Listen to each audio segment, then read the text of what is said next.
Kila mtu ana adui. Hivyo unavyoona hivyo, wewe una adui. Kama hujui, kuna adui ambaye hataki kukuona wala kusikia habari zako, ila hatataka ujue. Kuna maadui ambao tunao kwa hali ya kawaida ni watu wazuri mno, na tunawaamini na kuwapa mambo yote ya mioyo yetu.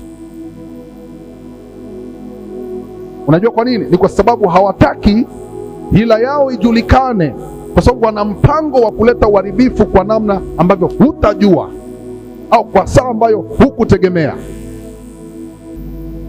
Ndio maana ni vizuri unapokuwa umebeba ndoto yoyote ya kufanikiwa katika jambo lolote unalolifanya, jifunze kuwa na moyo ulio na viunga vya kutunza mambo ya msingi. Anayeona unakotakiwa kwenda ni wewe, sio kila mtu.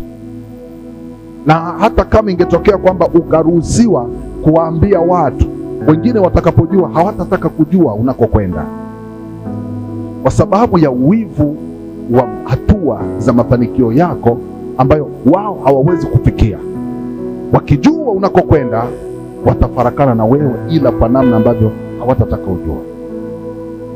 Na hao watatengeneza mambo ya kukuzuia, watatafuta namna ya kukufungia njia za kufanikiwa.